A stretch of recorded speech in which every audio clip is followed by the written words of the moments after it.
So how does one approach this market from a portfolio standpoint for the rest of 2025? What should the approach be? If you're a bit cautious, is it better to raise cash levels?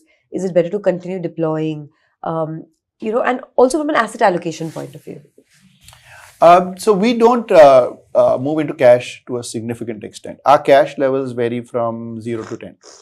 So at 0, we are incredibly bullish. At 10, we are incredibly bearish. We are currently 6-7%, which reflects that we are cautious at this point of time. But we don't believe in having sort of 20-25% cash levels. And that's because every investor is different, right? So some investor wants to be 80% invested, some 100.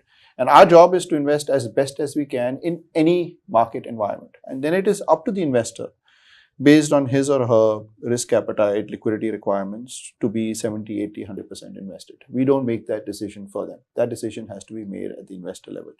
We help that decision making by communicating to investors and communicating through distributors what our perspective on the market is. But then the investor obviously has to make their own individual decision.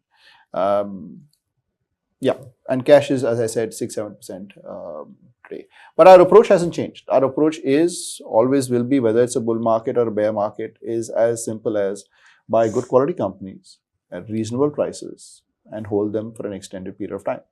Now, that's every fund manager will give you this answer, right? There is no fund manager on earth who will tell you otherwise.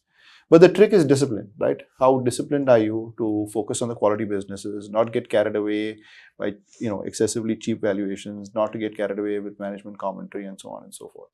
So this is not about, we all know what to do. The key is to have the discipline to do that day in and day out and not get waylaid by things like cheap valuations or narratives and so on. Okay.